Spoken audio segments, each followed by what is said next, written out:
So let's have a start. So, dear students, we are going to start our class on the topics of parts of speech, participle, gerund. সবগুলো একটা সেন্টেন্সের ভিতরে থাকলে আপনি find out করবেন কোনটা কোন সেন্টেন্সের।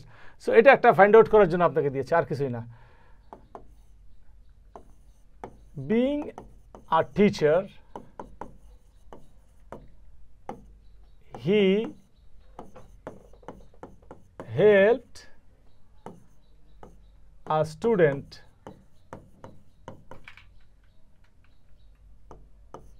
to solve the matter.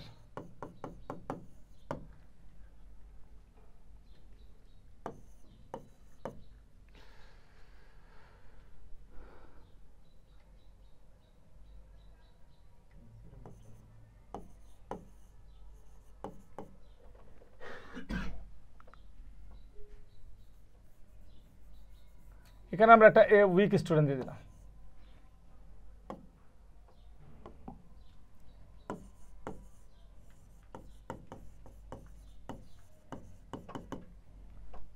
Okay,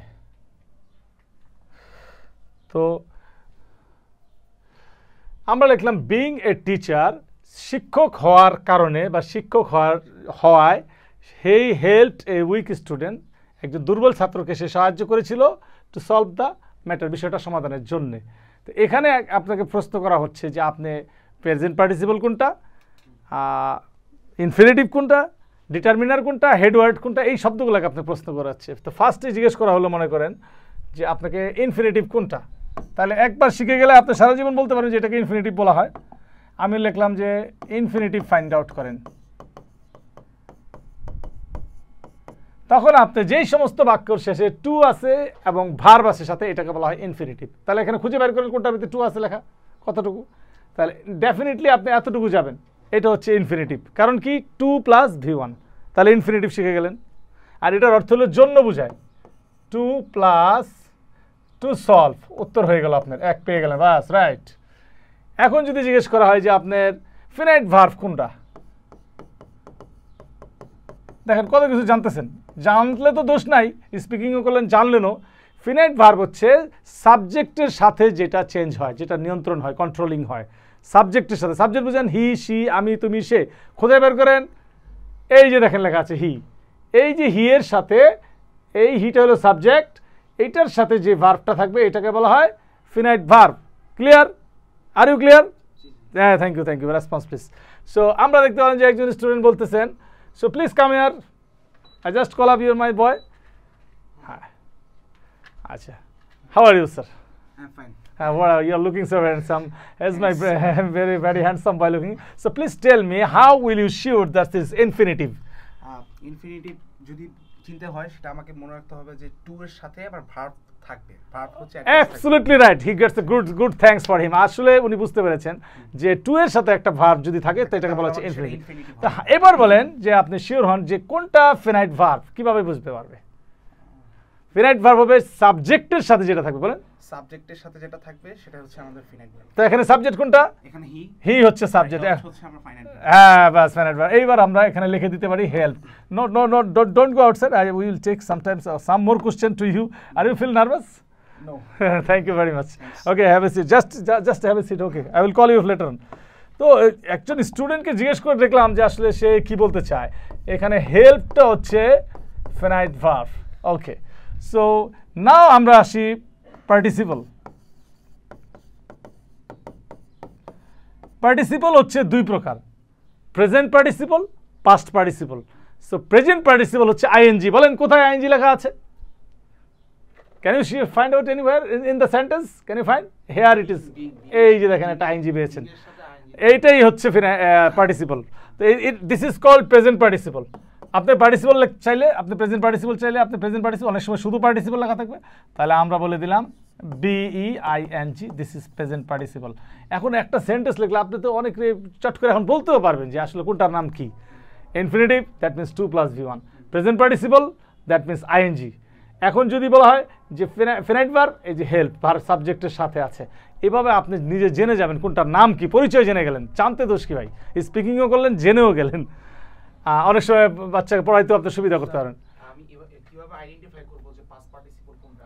okay, past পার্টিসিপলের জন্য ভার্ব 3 দেওয়া থাকবে। এখানে পাস্ট পার্টিসিপল নাই। যেরকম আমার যদি পাস্ট পার্টিসিপল থাকতো তাহলে দেওয়া থাকতো হ্যাভিং ফিনিশড। ওটা আমরা আরেকটা ক্লাসে নিয়ে আসতেছি। দুইটা যদি একসাথে থাকে, দেখেন আমরা লিখলাম হ্যাভিং, এটা একটা প্রেজেন্ট পার্টিসিপল, আবার ফিনিশড FINISHED, তাহলে this is past participle. The book written, right রোট written কোনটার মধ্যে আছে বলেন? আমরা হচ্ছে B3 তে আছে। দিস ইজ ওয়াই এটার নাম past participle. The book written, এটাও কিন্তু পাস্ট, এটা দুইটা আছে একসাথে পার্টিসিপল, প্রেজেন্ট পার্টিসিপল আছে, পাস্ট পার্টিসিপল আছে, আর এখানে শুধু পাস্ট পার্টিসিপল আছে। এবার আছে গোয়িং হোম, তাহলে এটা কোনটা? গোয়িংটা হচ্ছে প্রেজেন্ট পার্টিসিপল, আইএনজি আছে। সো আইএনজি না থাকলে ওটাকে পাস্ট পার্টিসিপল বুঝতেই পারবেন। 3 নম্বর ফর্ম ভার্ব 3 কে is called verb 3, that means past participle. This is verb 3, but this is not verb 3। Verb 3 help দুটোটাতে একই রকমের, বাট এটা কন্ট্রোল হইতেছে সাবজেক্ট দ্বারা, এই জন্য এটার নাম ফিনাইট ভার্ব। কার দ্বারা কন্ট্রোল হচ্ছে? সাবজেক্টের দ্বারা। সো এখন আমাকে এইটুকু আমরা টাস্ট করে দিই, because this is not necessary. Okay, this is unnecessary. Okay, fantastic. Mark smart বোর্ডের মজাটাই আলাদা। হ্যাঁ, ওকে।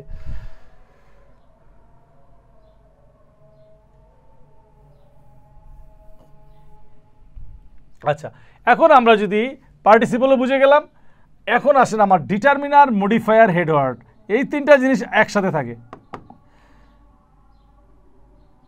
ডিটারমিনার,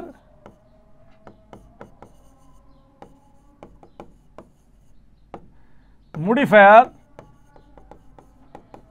অ্যান্ড হেডওয়ার্ড, এইটা জিনিসটা কি?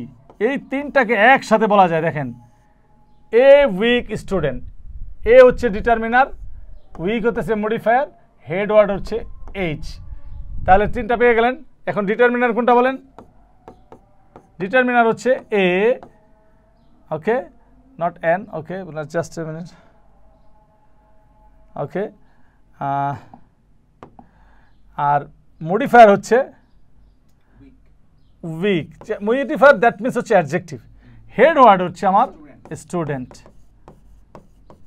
So this is very much clear. আমরা অনেক কিছু শিখে গেলাম।